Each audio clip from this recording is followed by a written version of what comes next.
Now let's begin. The coffee was still hot when Dean Harris poured it, steam curling up from the mug in lazy spirals. Through the kitchen window, he watched Kirsten load the last of her designer luggage into her Mercedes. She'd been packing for this girl's trip to Napa Valley for weeks, treating it like a military operation. Dean had learned not to question her elaborate preparations. In the 6 years since their son Jordan's accident, questioning Kirsten only led to fights that left him sleeping on the couch. 2 weeks is a long time, Dean had mentioned the night before, careful to keep his tone neutral. Kirsten had given him that practiced smile, the one that never quite reached her eyes. The girls and I need this, Dean. You have no idea how exhausting it's been, dealing with everything here. Everything here. That's what she called their son now. Not Jordan. Not our boy. Everything. Dean took a sip of coffee and glanced at the ceiling. Jordan was still asleep upstairs, or at least he was supposed to be. The specialized hospital bed Kirsten had insisted on installing had cost a fortune. So had the motorized wheelchair, the bathroom modifications, the physical therapy equipment that gathered dust in the corner of Jordan's room, because Kirsten had fired the last 3 therapists for not showing enough progress. The Mercedes engine roared to life. Kirsten didn't come back inside to say goodbye. She didn't even wave. The car reversed down the driveway with the kind of aggressive speed that made the tires squeal slightly. Dean watched until the vehicle disappeared around the corner of their suburban Seattle cul-de-sac. He stood there for a moment, coffee cup in hand, feeling the strange weight of silence settle over the house. 14 days. Just him and Jordan.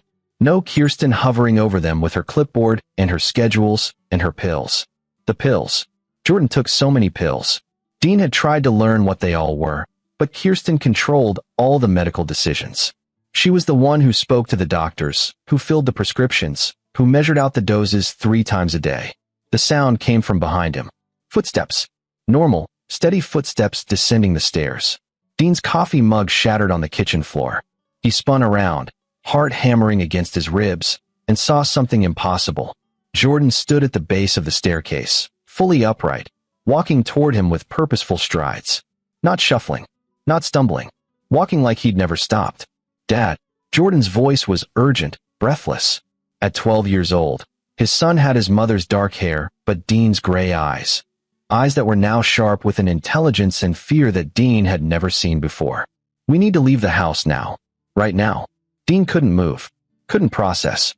6 years. Jordan had been in that wheelchair for 6 years. The accident at the lake house when he was 6. The fall from the dock that the doctors said had damaged his spinal cord beyond repair. The endless nights of watching his son struggle, the crushing weight of medical bills, the slow death of his marriage under the pressure. Jordan, what? How are you? There's no time. Jordan grabbed his father's arm with surprising strength. I'll explain everything, but we have to go. She set something up. They're coming. Who's coming? What are you talking about? But even as Dean asked, something cold settled in his stomach. The way Kirsten had left. No goodbye. The aggressive speed. The finality of it. Jordan was already moving toward the garage, pulling Dean with him. I've been faking it, Dad. For 4 years, I've been faking. I'm so sorry, but I had to. If she knew I could walk, she would have. His voice cracked. Please, just trust me. Get the car keys. We have to leave before. The sound that cut him off was unmistakable. An engine. A large engine, like a truck, pulling into their driveway. Dean's mind raced through the possibilities. Delivery? No delivery scheduled. Landscapers? They came on Thursdays. Through the frosted glass of the front door, he could see the outline of a large vehicle. A van. Dark-colored. Jordan's face went white. They're early. The garage. Now, something in his son's terror override Dean's paralysis. He grabbed his keys from the hook by the door and ran. They burst through the door into the garage where Dean's Chevy Tahoe sat. He fumbled with the key fob, hands shaking, as Jordan climbed into the passenger seat with an agility that should have been impossible. The garage door opener. Dean hit the button and the door began its slow mechanical rise. Too slow. Everything was happening too slow. He started the engine, threw the car into reverse. Through the rising garage door, Dean could see boots. 2 pairs of boots. Men's boots. Heavy. Work boots. Go, go, go. Jordan shouted. Dean didn't think. He slammed his foot on the accelerator. The Tahoe shot backward out of the garage with a force that pressed them both into their seats. The men jumped aside. Dean caught a glimpse of dark clothing, ski masks, something metallic in one man's hand. And then they were in the street, tires screaming as Dean yanked the wheel. "Drive toward the industrial district," Jordan said, breathing hard. "Near the shipping yards. There's a storage unit. Number 247. I'll explain everything there." Dean's knuckles were white on the steering wheel. He checked the rearview mirror. The dark van was pulling out of the driveway, beginning to follow. "Jordan, you need to tell me what the hell is going on. Right now." His son turned in the seat, and Dean saw tears streaming down the boy's face. "Mom's been trying to kill us. Both of us. And I have proof." The words hung in the air between them like smoke. Dean's brain rejected them automatically. Kirsten, his wife, the mother of his child. She was cold, yes, distant. But murder? That's insane, Dean said, but his voice sounded hollow even to himself. 4 years ago, I started getting better, Jordan said rapidly, watching the van in the side mirror. My legs started working again. The doctors called it a miracle, spontaneous recovery. But Mom got really upset. Really upset, Dad. She increased my medications. And I started getting worse again. Dizzy. Weak. I couldn't figure it out until I pretended to take my pills one day and hid them instead. Dean swerved around a slower car, his mind reeling. You're saying she was poisoning me? Yes. To keep me paralyzed. And she's poisoning you too, Dad. In your coffee. Every morning. Haven't you noticed how tired you've been? How foggy? He had. God help him, he had. The exhaustion that never quite went away. The way his thoughts sometimes seemed to move through molasses. He'd blamed stress, age, the burden of caregiving. I've been watching her for 4 years, Jordan continued. Playing Paralyzed so she wouldn't know I figured it out. I've been collecting evidence. Recordings. Her pills and yours that I swapped out and hid. Documents. Dad, she's done this before. What? Her first husband, Paul Costello. He died in a house fire 7 years ago, right before she married you. Life insurance paid out almost $1 million. Jordan's voice was shaking. I found everything. She's planning the same thing for us. That's why she went on this trip. Those men back there, they're going to make it look like an electrical fire. Tonight, we were supposed to be asleep. Dead. Dean's hands were trembling so badly, he nearly lost control of the wheel. He forced himself to breathe, to focus. The storage facility was coming up on the right. You've had proof for 4 years and never told me? I was scared. Jordan's voice broke. I was 8 years old when I figured it out. Who would believe me? And she watches you all the time. I couldn't risk telling you when she might hear. I had to wait until she left. I had to plan. Dean pulled into the storage facility, using the code Jordan recited from memory. The van followed but kept its distance, now cautious. Dean navigated the maze of orange doors until Jordan pointed at number 247. He parked and they both jumped out. Jordan was already punching in a code on the keypad. The door rolled up to reveal something that stopped Dean's heart. The entire unit was a command center. Laptop, cameras, filing boxes, a wall covered in photographs, documents, and string connecting them like something out of a crime thriller. And in the center, a photograph of a man Dean didn't recognize. Mid-30s. Handsome. Smiling at the camera. Paul Costello, Jordan said quietly. Mom's first victim. Dad, I've been building the case against her for 4 years. Everything we need to destroy her is right here. Dean stared at his 12-year-old son, this stranger who'd spent a third of his life pretending to be paralyzed, playing the long game against his own mother. And he realized he had no idea who Jordan really was, or what his son was capable of. Outside, he heard the van's engine idling. Waiting. The storage unit was climate-controlled, which explained how Jordan's equipment had survived for however long he'd been sneaking here. Dean counted 4 laptops, 2 tablets, and enough hard drives to stock a small electronics store. The wall of evidence looked like something from a federal investigation. How did you even do all this? Dean asked, still trying to wrap his mind around it. Jordan pulled down the rolling door, sealing them inside. I had help. Sort of. He moved to one of the laptops and opened it. After I figured out what Mom was doing, I knew I had to be smart. I started with the basics, pretending to be asleep when she thought I was knocked out from the medication. I heard things. Phone calls. Her talking to Grandma Marjorie. Your grandmother knows about this? Knows about it. Jordan's laugh was bitter, wrong coming from someone so young. She's the one who planned it. This is the family business, Dad. He pulled up a file, and Dean found himself looking at a family tree. The Cunningham family. But it wasn't a normal family tree. Next to several names were dates, dollar amounts, and the word deceased. 3 generations, Jordan said softly. The Cunningham women marry men with money or good life insurance. They slowly poison them, make them dependent, and then stage accidents. House fires mostly, but Aunt Deb's second husband drowned. Cousin Tracy's husband had a car accident. He clicked through files. I've documented 12 cases over 30 years. Dean felt sick. He'd met Marjorie Cunningham dozens of times. The sweet grandmother who brought cookies to family gatherings. Who'd helped with Jordan after the accident. Who'd been in their house countless times, with access to everything. The storage unit, Dean said. How did you rent it? You're 12. I didn't. Paul Costello did. Jordan pulled up another document. Before he died, he rented this unit. I found the key in a box of Mom's things she thought she'd hidden. There was a letter inside. He knew something was wrong. He was documenting her too, but he didn't figure it out in time. He opened a small lockbox and pulled out a handwritten letter. Dean recognized the controlled panic in the shaky handwriting. If you're reading this, I'm probably dead. Kirsten is not who she seems. I've been sick for months. The doctors can't figure out what's wrong. She insists on handling all my medication. I've started to suspect. The letter ended there. Unfinished. Dean imagined Paul Costello, sitting in this very storage unit, racing against time to document his suspicions before whatever poison Kirsten was using took full effect. He'd lost the race. I've been adding to his research, Jordan said. Whenever Mom thought I was asleep, I was actually watching, listening, recording. She and Grandma Marjorie would talk in my room sometimes, thinking I was unconscious from the medication. They discussed the plan, the timeline, the insurance money. Dean paced the small space, trying to organize his spiraling thoughts. The men outside. The van. Vince Humphrey and Randall Piper. They work for Grandma Marjorie. They've done this before, staged the accidents. Made them look natural. Tonight was supposed to be our turn. Jordan's voice hardened. But I've been ready. I swapped the SIM cards and the security cameras around our house 3 months ago. Everything that happens there tonight will record to a cloud server they don't know about. Dean stopped pacing and really looked at his son.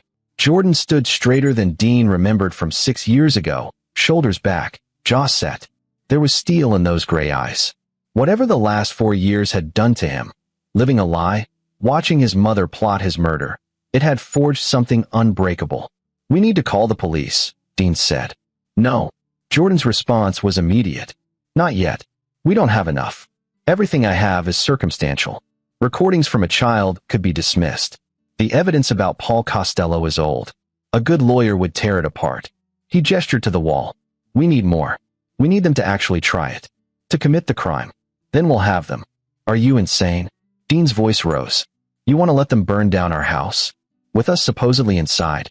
They already think we're going to be inside. Jordan moved to another laptop and pulled up a live feed. It showed their house, multiple angles. Dean recognized their living room, kitchen, Jordan's bedroom. I installed hidden cameras everywhere. We're going to watch them do it. Document everything. And then, he pulled up another screen showing email drafts, video files queued up. Then we're going to destroy them completely. A knock on the storage unit door made them both jump. It wasn't loud, almost polite. Then a voice, muffled but clear, Mr. Harris. Jordan, we know you're in there. Let's talk about this like reasonable people. Dean recognized the voice from somewhere. Where had he? The funeral. Paul Costello's funeral. Kirsten had dragged him to it 7 years ago when they'd just started dating. She'd introduced him to people from her life. One of them had been this voice. Jordan pulled up a photograph on his laptop. A man in his 50s, graying hair, friendly smile. The kind of face you'd trust. Vince Humphrey, Jordan whispered. Grandma Marjorie's boyfriend. He's killed at least 5 people that I can prove. We just want to talk, Vince continued. There's been a misunderstanding. Your mother is worried about you, Jordan. She asked us to check on you when you didn't answer your phone. Dean looked at his son, who was shaking his head. He's lying. Mom's been texting with them all morning. I saw the messages on her iPad before she left. He pulled up screenshots.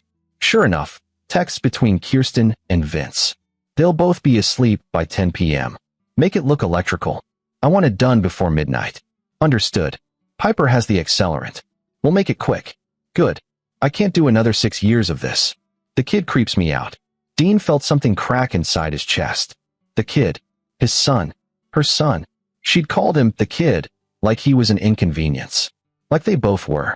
Mr. Harris, Vince called out. Dean, I know what Jordan's been telling you. He's a sick boy. The medications affect his mind. We're here to help him. Jordan pulled out his phone and showed Dean a video. It was time-stamped from 3 months ago. Grainy footage from a hidden camera showed Kirsten in Jordan's room, late at night. She held a syringe.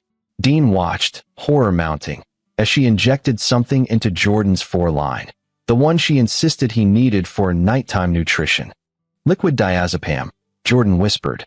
Enough to keep me sedated for 12 hours. I've been swapping my 4 bags for months, filling them with saline, letting her think it was working. The metal door of the storage unit shuddered. They were trying to force it open.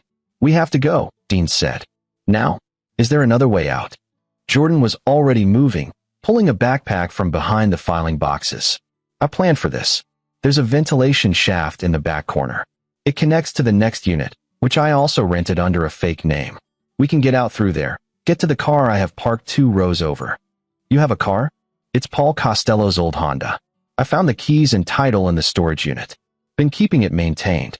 Jordan was unscrewing the vent cover with practiced efficiency. I've had 4 years to plan for every possibility, Dad. Trust me. The door shuttered again. Harder this time. They had maybe a minute before it gave way. Dean grabbed the backpack his son handed him, watching as Jordan gathered specific laptops and hard drives with the precision of someone who'd rehearsed this escape. His 12-year-old son. His baby, who'd been living a nightmare for a third of his life, playing spy against his own mother. Go, Jordan said, gesturing to the open vent. I'll be right behind you. Dean hesitated. Jordan. I know, Dad. I know this is insane, but we're going to make them pay for what they did. To Paul. To us. To everyone. His voice was cold. Adult. Nothing like a child's. Now go. Dean crawled into the ventilation shaft, the metal cool against his hands. Behind him, he heard Jordan following, then the sound of the storage unit door finally giving way. Shouts. Footsteps. But they were already gone, moving through the darkness toward whatever came next. The Honda that Paul Costello had driven 7 years ago was a gray Civic with a dent in the passenger door. It started on the first try, which Dean took as either a good sign or proof that his son had indeed been maintaining it. They pulled out of the storage facility's back exit, while Vince Humphrey and his partner were still searching the unit. Dean drove aimlessly at first, just putting distance between them and danger. His mind wouldn't stop racing. Every assumption he'd built his life on for the past 6 years was burning down. Kirsten, his marriage, Jordan's paralysis, all of it lies, all of it calculated. Where are we going? He finally asked. Jordan had 3 laptops open on his lap, fingers flying across keyboards. Motel 6 on Highway 99. I booked a room 3 days ago under Paul Costello's name. Paid cash. They won't look for us there. You're 12 years old. How did you book? I look older when I wear the right clothes and speak with confidence. People see what they expect to see. Jordan didn't look up from his screens. I've been out of the house dozens of times over the last 4 years. Mom thought I was paralyzed and sedated. I'd wait until she was asleep, then leave for a few hours. Library computers. Coffee shops with Wi-Fi. Building this case. Dean's hands tightened on the wheel. His son. His brilliant, terrifying son. Jordan, you're a kid. You shouldn't have had to. But I did. Now Jordan looked at him, and Dean saw the weight his son carried. The loneliness of it. Because if I didn't, we'd both be dead. The truth of it settled over them like ash. Dean wanted to argue, to say that he would have protected them, that he would have figured it out. But he hadn't. He'd been too tired, too foggy, too caught up in the grind of medical bills and insurance claims, and trying to hold together a marriage that was already dead. The poison. In his morning coffee. Every single day for 6 years. How much damage had it done? What was she giving me? He asked quietly. Jordan pulled up a file. Started with benzodiazepines. Valium derivatives. Enough to keep you compliant, tired, easier to control.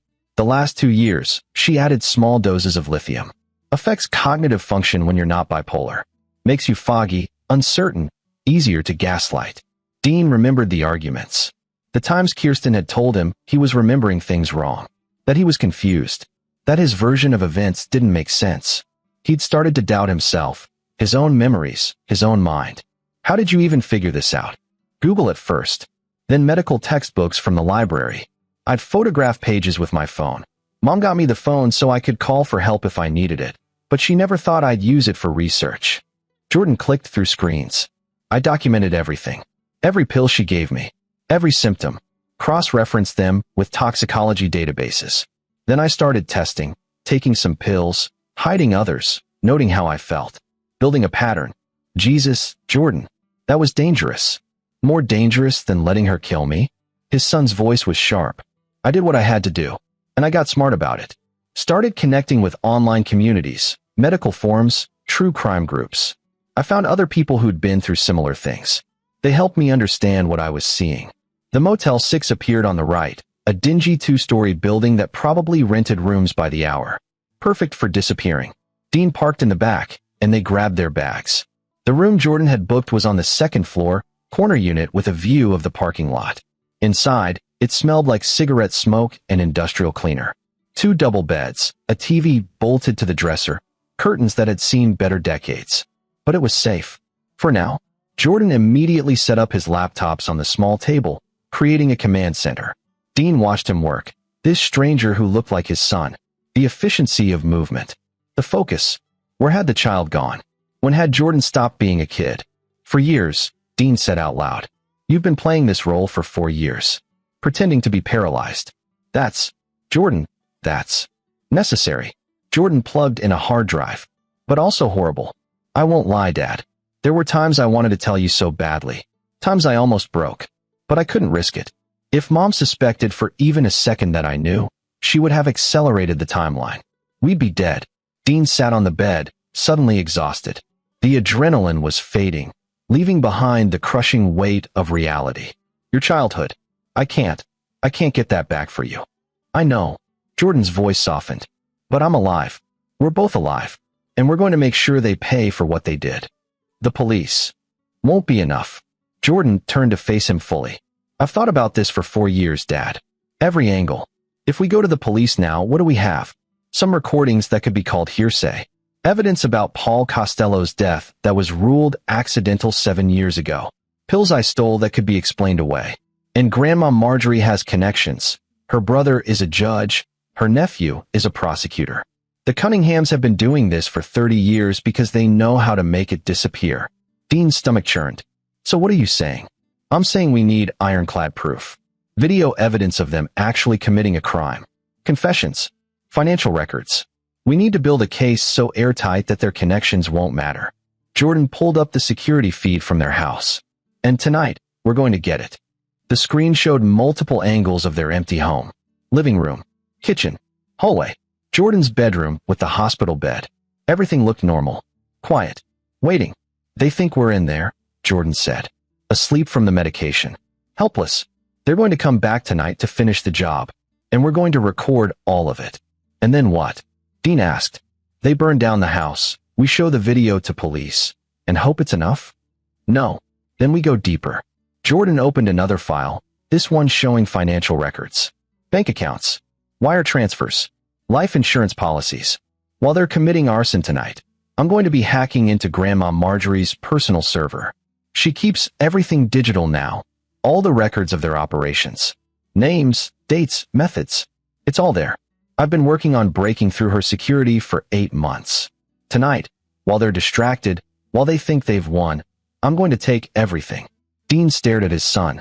You learn hacking? YouTube tutorials. Online forums. Practice. Jordan shrugged like it was nothing. Like 12-year-olds learn to hack criminal enterprises every day. I'm pretty good at it now. Not genius level, but good enough. Grandma Marjorie's security is strong, but she made one mistake. She trusted a company that had a data breach 6 months ago. I got admin credentials from the dark web. Been patient, waiting for the right moment. The right moment being when they think we're dead. Exactly. Jordan's smile was cold. They'll be celebrating. Sloppy. That's when I strike. Dean stood and paced the small motel room. Everything in him screamed that this was wrong, that they should go to the police, that a 12-year-old shouldn't be masterminding a counter-operation against his homicidal family. But another part of him, the part that had been poisoned for 6 years, that had watched his son suffer, that had been made a fool of. That part wanted blood. "Walk me through it," he said finally. "The whole plan. Everything." Jordan nodded and pulled up a timeline. "Tonight, between 10 p.m. and midnight, Vince Humphrey and Randall Piper will enter our house. They'll use Kirsten's key. She gave them a copy. They'll set up an electrical fire, probably in the basement. Make it look like faulty wiring. The house will burn fast. They've been planning this for months." "How do you know all this?" "Mom's iPad. She syncs it with her phone and doesn't realize I can access both through the cloud. I've read every text, every email.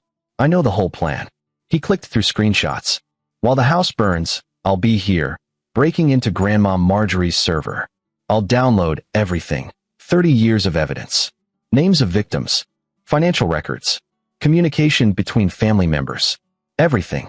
And if the hack doesn't work, then we still have the arson on video. Multiple angles. That alone is enough to start an investigation. But with Marjorie's files, we can bring down the entire operation. Every Cunningham involved. Every victim gets justice." Dean looked at the evidence wall Jordan had recreated on his laptop screens. Paul Costello's smiling face. Other men, 12 of them, Jordan had said. 12 husbands. 12 murders disguised as accidents. "Tell me about Paul," Dean said quietly. Jordan pulled up a folder. Inside were dozens of photos, documents, even video files. He was a software engineer. Met Mom at a tech conference in Portland. Whirlwind romance. Married in 6 months. He had a life insurance policy worth $800,000 through his company. Jordan's voice was clinical, detached. He started getting sick 8 months into the marriage. Chronic fatigue. Muscle weakness. Confusion. Doctors couldn't find anything wrong. Sound familiar? It did. Too familiar. He figured it out about 2 weeks before he died. Started this storage unit. Started documenting. But he ran out of time. Jordan pulled up security footage, grainy, from 7 years ago. It showed a house Dean didn't recognize. Night vision. And then flames. Electrical fire, the investigation said. Paul was found in his bedroom. Smoke inhalation. The insurance paid out. Mom was the grieving widow. She moved to Seattle 6 months later and met you. Dean felt bile rise in his throat. "I was next. You were next. But she got pregnant with me, and I think that complicated things. She actually seemed happy for a while when I was a baby. I've seen pictures." She smiled differently. Jordan's face tightened. "But then I started growing up. Started being a person instead of a prop. Started asking questions. I think that's when she decided we both had to go. The accident at the lake house wasn't an accident. I remember it clearly. I was 6, but I remember. She pushed me off the dock. Told everyone I slipped, but I remember her hands on my back. The force of it. Jordan's hands were shaking now. I hit my head on the dock support. Nearly drowned. They said the trauma caused the paralysis. But it didn't. That came later, from the medications she started giving me in the hospital." Dean moved to his son's side and put a hand on his shoulder. Jordan flinched at first, then relaxed into the touch. How long had it been since Dean had really touched him? The hospital bed had created distance. The wheelchair. The constant monitoring. Kirsten had controlled all physical contact, all care. "I'm sorry," Dean said. "I should have seen it. Should have protected you. You were being poisoned too." She made sure of that. Jordan looked up at him, and Dean saw tears threatening. "I don't blame you, Dad. I blame her. I blame all of them. And I'm going to make them pay." The determination in those young eyes was fierce. Unshakable. Dean recognized it because he felt it too, burning in his chest where his heart used to be. "Okay," he said. "We do this your way. But I have conditions." "What conditions?" "You stay here. You run the technical side, the hacking, the recordings, coordinating everything. But if anything goes wrong, if they figure out we're not in the house, I'm the one who deals with it. Not you. You've already sacrificed 4 years of your childhood. You don't sacrifice anything else." Jordan started to protest, but Dean cut him off. "I mean it. You've been the adult for too long. Let me be your father. Let me protect you, even if it's 4 years too late." Something in Jordan's expression crumbled. The adult facade slipped, and for a moment, Dean saw the scared kid underneath. The child who'd been alone in this fight for so long. "Okay," Jordan whispered. "Okay, Dad." They spent the next few hours preparing. Jordan walked Dean through every system, every camera feed, every contingency plan. The kid had thought of everything, Backup power for the recordings, multiple redundant servers, emergency contacts who'd receive the evidence if something went wrong. Who are these contacts? Dean asked, looking at the list. True crime podcasters, journalists, people who'll actually investigate if we disappear. Jordan pulled up profiles. I've been building relationships with them for 2 years. They think I'm a 25-year-old researcher interested in unsolved cases. If we don't check in by tomorrow noon, they all get packets of evidence. Dean shook his head in amazement. You really have thought of everything. I had to. It was the only way to survive. At 8 p.m., they ordered pizza from a place 3 blocks away. Dean went to pick it up, wearing a baseball cap and keeping his head down. The paranoia was new but necessary. He kept expecting to see Kirsten or Vince or someone from the Cunningham family. But the streets were normal. People going about their lives, unaware that a child had been waging a secret war against serial killers. Back at the motel, they ate in silence, watching the feeds from their house. Everything remained still, waiting. At 9:30 p.m., Jordan's laptop pinged. A text message to Kirsten's phone, which Jordan was monitoring. Ready to go. Piper has everything. 10:45 entry. Kirsten's response came quickly. Make it clean. I want to be able to come home to ashes. Dean felt his last shred of doubt evaporate. This was real. His wife wanted him dead. Wanted their son dead. Had been planning it for months, maybe years. It's time, Jordan said. He started typing, his fingers flying across multiple keyboards. Windows opened and closed on the screens. Code scrolled past. I'm initiating the hack on Grandma Marjorie's server. It'll take about an hour to crack through, then another hour to download everything. That gives them time to commit the arson, time to get sloppy. Dean watched the clock. 10 p.m., 10:15, 10:30. At 10:43 p.m., the security cameras caught movement. A dark van pulled into their driveway, lights off. 2 figures emerged. Vince Humphrey and another man, Randall Piper, Dean assumed. They moved with practiced efficiency toward the house. They're using Kirsten's key, Jordan narrated, zooming in on one camera. Entering through the front door. See how they're carrying bags. That's the accelerant and ignition devices. Dean watched his home being invaded. These men walked through his living room, his kitchen, the hallway where Jordan had taken his first steps. They were casual about it. Experienced. Basement access, Jordan continued.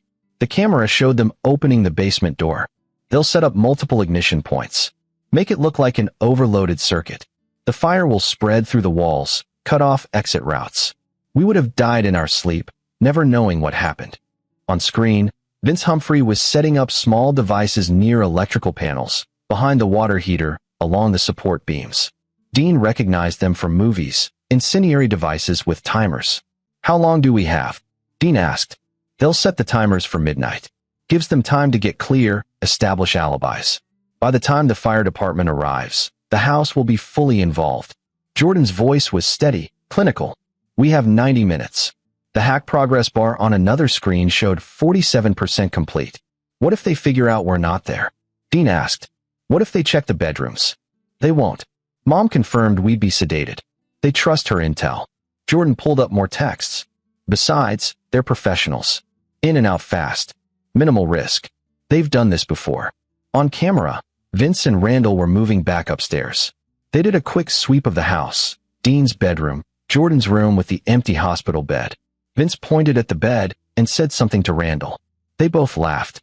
Dean's hands clenched into fists. They were laughing. Laughing about murdering a child. Easy, Dad, Jordan said softly. We've got them. This is all being recorded in real time to 3 separate servers. Cloud backup. Encrypted. Timestamped. They're done. The 2 men left the house at 11:02 p.m. The van pulled away, lights still off, disappearing into the Seattle night. Timers are set, Jordan confirmed, checking the camera feeds. Midnight. We have 58 minutes until ignition. The hack progress bar hit 73%. Dean paced the motel room, adrenaline making it impossible to sit still. After we have everything, after the house burns, what's the play? We go to the FBI, not local police. I've already identified the agent we need, Sam Osborne, White Collar Crime Division. He specializes in complex fraud cases. I've been anonymously feeding him information about the Cunninghams for 6 months. He's already investigating. He just doesn't have enough for warrants yet. You've been talking to the FBI? Through encrypted channels. He thinks I'm a whistleblower inside their organization. Tomorrow morning, we show up at his office with everything. The arson video. Marjorie's files. Paul Costello's evidence.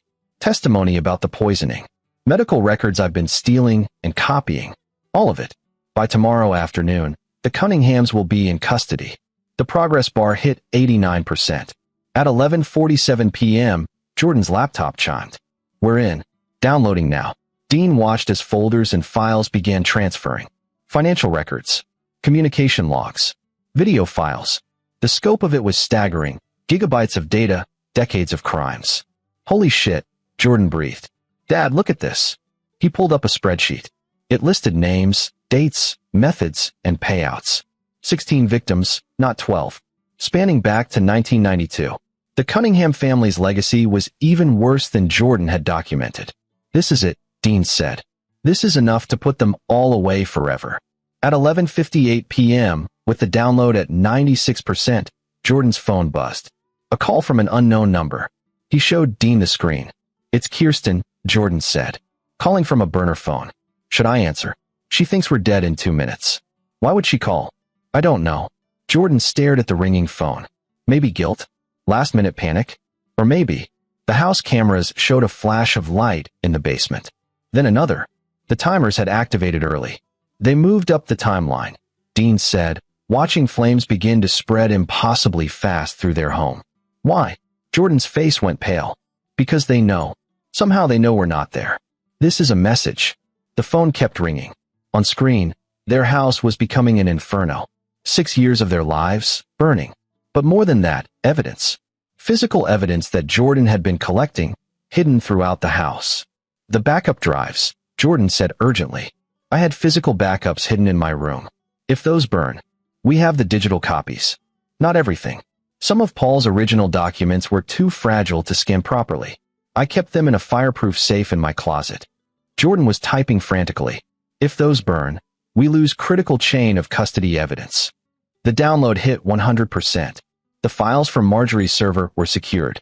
But Jordan was right. Without the physical evidence to corroborate it, a good lawyer could argue the digital files were fabricated. Dean made a decision. Where's the safe? Exactly. Dad, no. The house is. Where, Jordan? Back left corner of my closet. Combination is 0-6-2-4. But Dad, you can't. Dean was already grabbing the car keys. Keep downloading anything else you can find. If I'm not back in 30 minutes, you send everything to Agent Osborne and those journalists. You disappear. You survive. Understand. Dad, understand. Jordan's eyes were wide with fear, but he nodded. 30 minutes. Then I send everything. Dean ran. The Civic screamed through empty streets, running every red light.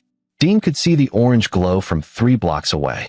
The fire department hadn't arrived yet, probably called in as an electrical fire, low priority compared to actual emergencies.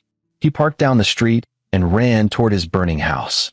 Heat hit him like a wall, but the front door was still intact. Smoke poured from the windows, but the main structure hadn't collapsed yet. Dean pulled his shirt over his mouth and kicked in the door. Smoke filled his lungs immediately, burning, choking. He dropped low and moved fast. Living room. Hallway. Flames roared behind the walls, eating through the house like it was made of paper. Jordan's room. The door was hot to the touch. Dean wrapped his hand in his shirt and turned the handle. The room was thick with smoke, but not yet burning. He could see the hospital bed, the wheelchair, all the props of Jordan's false imprisonment. The closet. Back left corner. Dean ripped open the door and dug through shoes and old clothes. There, a small fireproof safe bolted to the floor. His fingers fumbled with the combination. 0-6-2-4. The lock clicked open. Inside were documents in plastic sleeves. Paul Costello's handwriting. Medical records.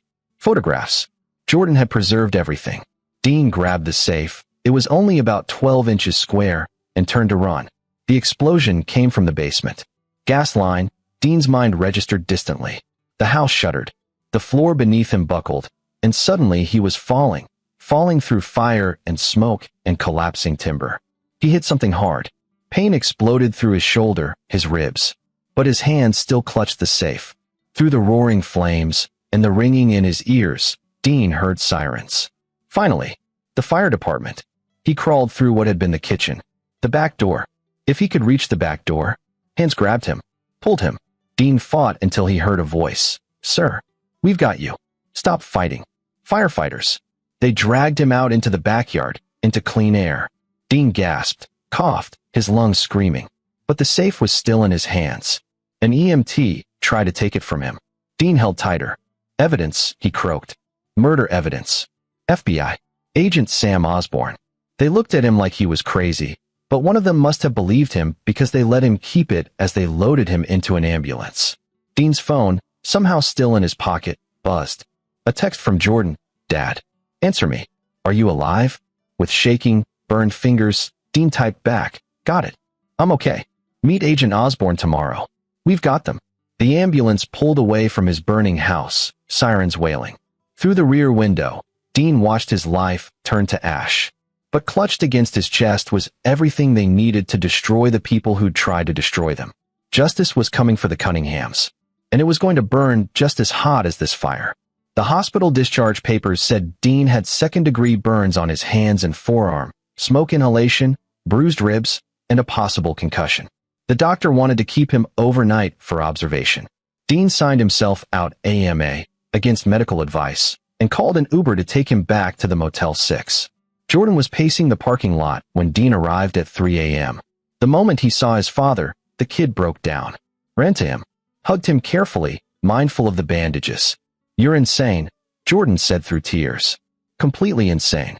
I thought I lost you. I made a promise, Dean said. I told you I'd protect you. That meant getting the evidence. They went inside. The room now looked like a command center from a spy thriller. 6 laptops running, screens filled with files and data. The fireproof safe sat on the bed, and Jordan was already pulling out documents with gloved hands, photographing each page. I got everything from Marjorie's server, Jordan said, falling back into business mode, his armor against the fear. 31 years of records. 17 victims total. Financial transactions linking all the Cunningham women. Communication records. Video files. Dad, some of them recorded the murders. They kept trophies. Dean felt sick. Jesus. There's more. I found connections to the men who helped. Vince Humphrey, Randall Piper, and 3 others. They're contractors who've been staging accidents for the family since the early 2000s. For a cut of the insurance money. Jordan pulled up a financial web showing money flowing from insurance companies to the Cunninghams, then to offshore accounts. It's a whole network. And now we have all of it. Agent Osborne will want to see this first thing in the morning. Already scheduled. I called his emergency tip line an hour ago. Left a message that I was the whistleblower he's been communicating with, and that I have evidence related to a series of murders disguised as accidents. He called back 20 minutes later. We're meeting him at 8 a.m. at the FBI field office downtown. Dean looked at his son. This incredible, damaged, brilliant 12-year-old who'd been fighting a war alone. How are you holding up? Jordan was quiet for a long moment. I don't know. I thought I'd feel more. I thought I'd feel victorious or something. But I just feel tired. And sad. And angry. He looked up at Dean. Is that normal? Yeah, buddy. That's normal. Dean sat beside him on the bed. You just watched your childhood home burn down. You just exposed your mother as a serial killer. Nothing about this is normal, but what you're feeling. That's the healthiest thing you've said all night. They sat in silence, watching news coverage of the fire on one of the laptops. The reporter called it a tragic accident. Electrical fire. Historic home destroyed. The Harris family fortune was that they weren't home at the time. Kirsten appeared on screen, giving an interview. She was crying, perfect tears running down her perfect face. My husband and son were supposed to be home, she sobbed. Thank God they weren't. Thank God. She's selling it, Jordan said coldly, setting up the narrative. Relieved they survived because she didn't know we'd escaped. She'll play the concerned wife until it's safe to express disappointment that we lived. Dean watched his wife lie to cameras, lie to the reporter, lie to the world. She'd gotten very good at it over the years. He wondered if she'd ever told him a single true thing. If there'd ever been any love there. Or if he'd just been mark number 7, another name on a spreadsheet. At 6 a.m., they packed up everything. 3 backpacks full of hard drives, laptops, and documents. The evidence that would destroy an entire family of killers.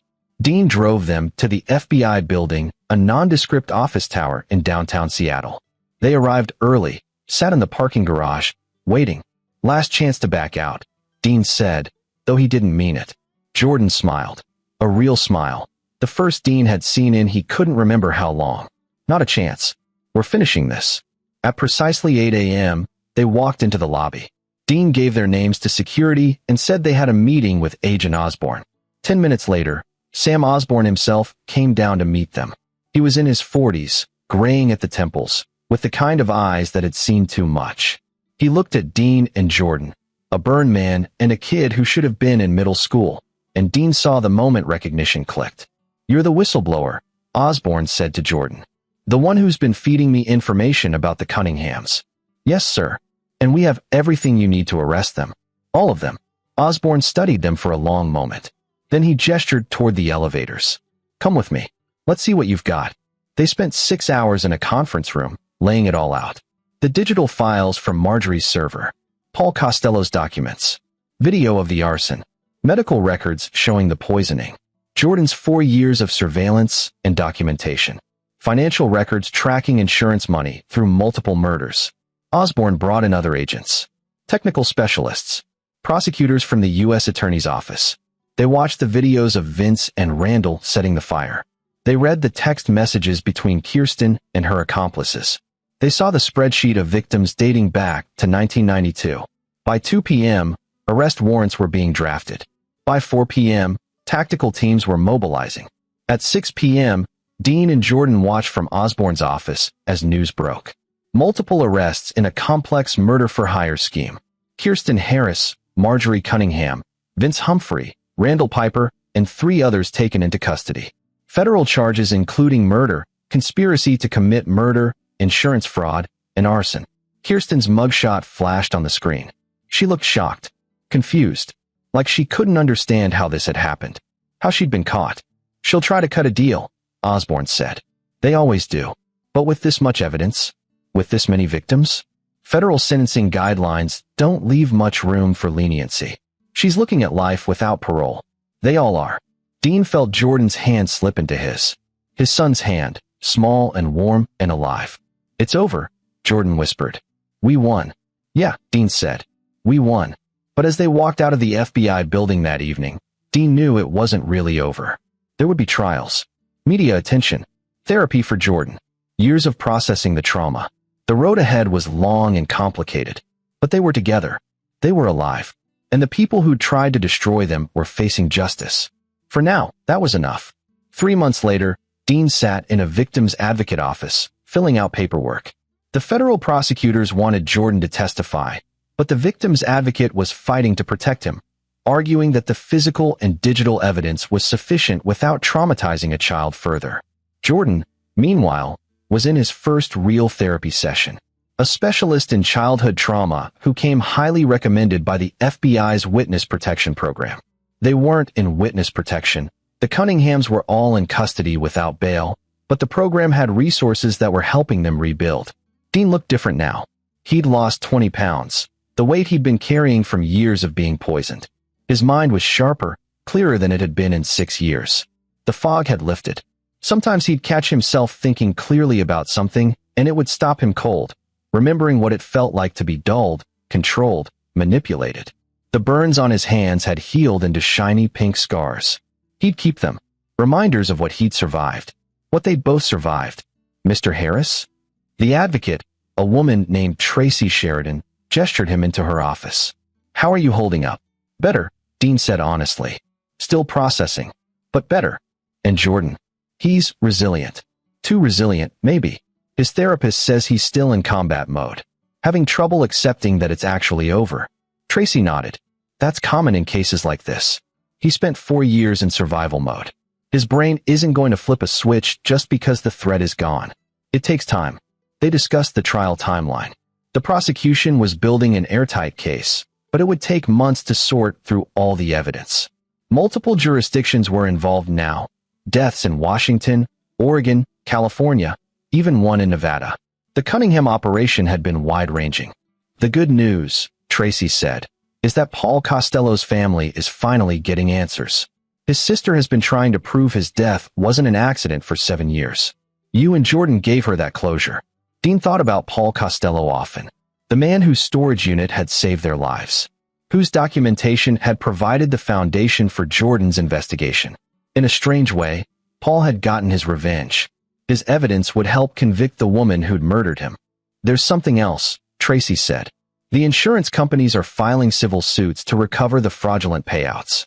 It's going to be complicated, but there's a strong likelihood that victims' families will see restitution, including you and Jordan. Dean hadn't thought about money. The house was gone. Arson invalidated the insurance policy since Kirsten was a beneficiary. They were living in a furnished apartment, relying on victims' assistance and Dean's savings. He'd had to quit his job as an architect to deal with everything. Money was tight. How much are we talking about? Potentially substantial. Between the civil suits and the criminal asset forfeiture, the Cunninghams' entire estate will be liquidated. That includes all the insurance money they collected over the years. It's going to be divided among victims' families. You and Jordan are victims. Dean tried to process it. Money wouldn't fix anything. Wouldn't give Jordan back his childhood or Dean back his faith in people. But it would mean stability. Security. Jordan could go to college. They could rebuild. What about Jordan's testimony? Dean asked. The prosecutors. I'm pushing back hard. Jordan's written statements and video depositions should be sufficient. The physical evidence is overwhelming. Making a 12-year-old relive trauma on a witness stand isn't necessary, and I'm going to fight to protect him from that. Dean felt relief wash over him. Thank you. After the meeting, Dean picked Jordan up from therapy. His son climbed into the car quietly, and they drove in silence for a while. How was it? Dean finally asked. Weird. She wants me to talk about my feelings. Jordan said it like it was a foreign concept. I'm not good at that. None of us are at first. But it helps. Trust me. They stopped for burgers, real food, not the nutrition-controlled meals Kirsten had insisted on. Jordan ate like a normal kid for the first time and Dean could remember. Actually tasted his food. Smiled at the cheese pull on his burger. Small victories. Back at the apartment, Jordan set up his laptop. He wasn't hacking anymore. Osborne had made him promise to use his skills legally from now on. But he was learning programming properly, taking online courses, channeling his abilities into something constructive. Dean watched him work, marveling at the resilience. Jordan had been broken down and rebuilt himself, had survived what should have destroyed him, and he was still fighting, still moving forward. Dad, Jordan said without looking up from his screen. Yeah. Thank you. For believing me. For getting the evidence from the house. For everything. Dean crossed the room and hugged his son. Really hugged him. You saved us, Jordan. All of this, you did it. You're the bravest person I've ever known. Jordan hugged back, and Dean felt the tension in his son's shoulders finally start to release. Just a little. Just enough. They had a long road ahead. Years of therapy. Legal battles. Rebuilding their lives from scratch. But they'd face it together. As a team. As father and son. And somewhere in a federal holding facility, Kirsten Harris was learning what it meant to be trapped. To be helpless. To have control stripped away. Justice wasn't always perfect. But sometimes, Dean thought, sometimes it came close enough. The trial began 9 months after the arrests. Dean and Jordan sat in the gallery, watching as the prosecution laid out their case. The courtroom was packed. Media, victims' families, legal observers. This was the kind of case that would be studied for years. Kirsten sat at the defense table, looking smaller than Dean remembered. Prison had stripped away her polish, her carefully maintained facade. She looked tired, defeated, and when her eyes met Dean's across the courtroom, there was something in them he'd never seen before. Fear. The prosecution's case was methodical. They presented the evidence in chronological order, starting with the earliest victim in 1992 and working forward. Each case followed the same pattern: marriage, isolation, poisoning, staged accident, insurance payout. 17 men. 17 families destroyed. When they reached Paul Costello's case, they played his video testimony, the recordings he'd made in the storage unit before he died. His voice, shaky but determined, describing his suspicions, showing the pills he'd secretly kept, explaining that if anyone was watching this, it meant Kirsten had killed him. Several people in the gallery wept. Dean held Jordan's hand. Then came Dean and Jordan's case. The arson video played on screens throughout the courtroom. Crystal clear footage of Vince Humphrey and Randall Piper setting incendiary devices throughout the house. Text messages between Kirsten and Vince, planning the murder. Medical records showing the poisoning. And finally, Jordan's testimony. Pre-recorded to protect him from cross-examination, played on video. Jordan, looking impossibly young, explaining calmly and clearly how he'd figured out his mother was poisoning him. How he'd pretended to be paralyzed for 4 years. How he'd built the case, piece by piece, because he knew no one would believe a child. The courtroom was silent as Jordan's testimony played. When it ended, several jurors were crying. The defense tried. They argued that the evidence was circumstantial, that the deaths were tragic accidents, that Jordan's testimony was unreliable because he was a child influenced by his father. But it was weak, desperate. Everyone in that courtroom knew the truth. The trial lasted 6 weeks. The jury deliberated for 4 hours. Guilty on all counts. Kirsten's face crumpled when the verdict was read. She cried. Real tears this time, not the performative grief she'd shown the media. Marjorie Cunningham sat stone-faced. Vince Humphrey stared at the table. Sentencing came 2 months later. The federal judge was a woman in her 60s who'd clearly spent those 2 months reading every detail of every case. I've been on the bench for 30 years, she said, and I have never seen a conspiracy as cold-blooded, as calculated, as utterly devoid of humanity as this one. 17 men murdered. Families destroyed. Children left without fathers. And for what? Money.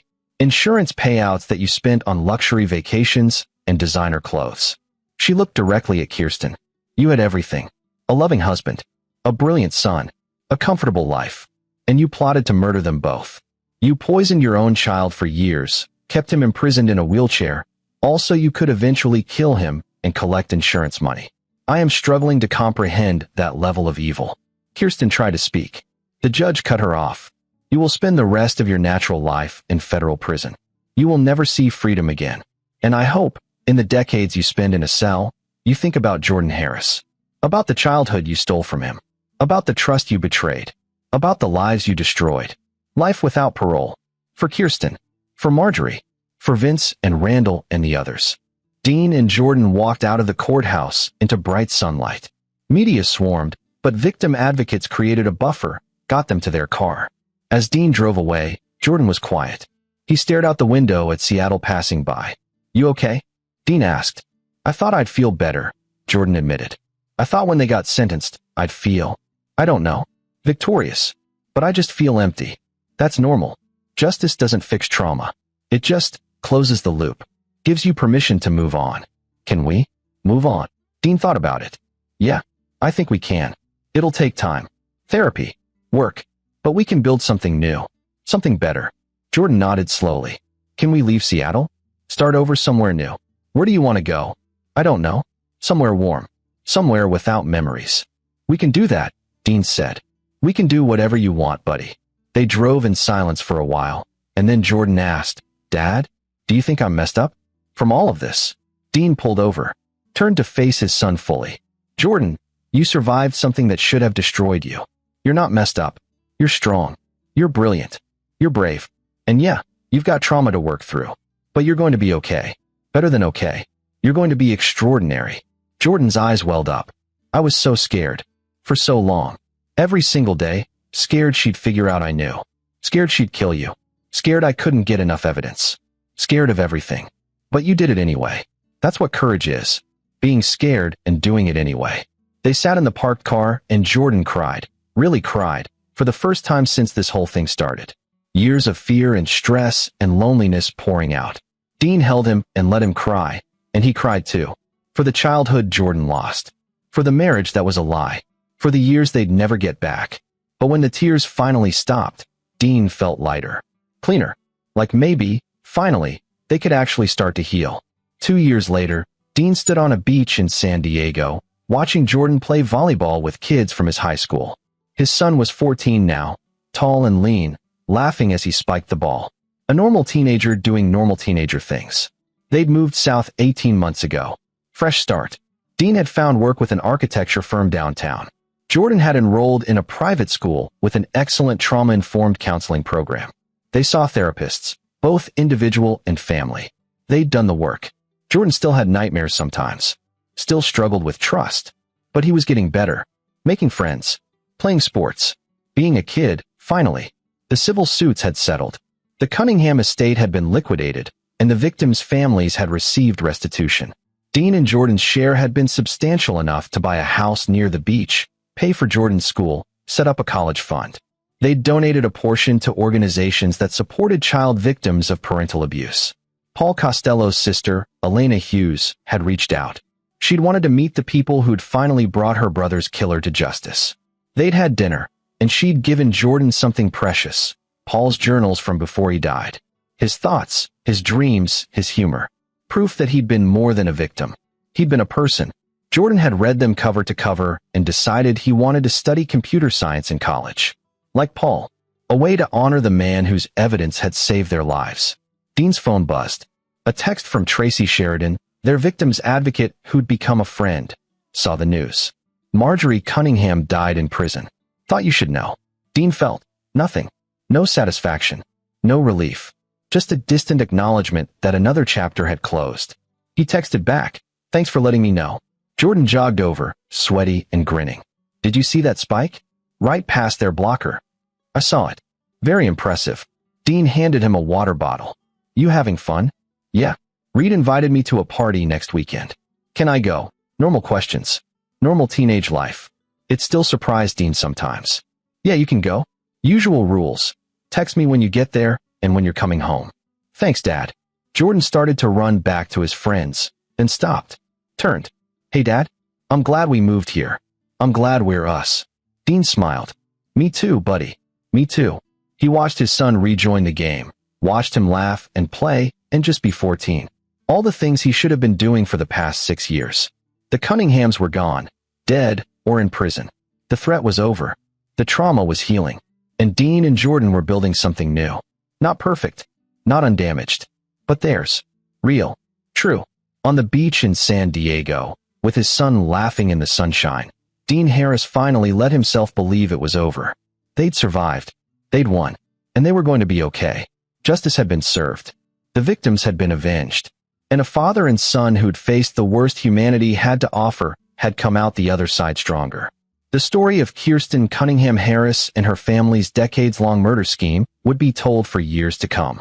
A cautionary tale, a crime documentary, a case study in how evil can hide behind a beautiful face. But for Dean and Jordan, it wasn't a story anymore. It was their past, and they were finally free to walk into their future. Together. This is where our story comes to an end. Share your thoughts in the comments section. Thanks for your time. If you enjoy this story, please subscribe to this channel. Click on the video you see on the screen, and I will see you there.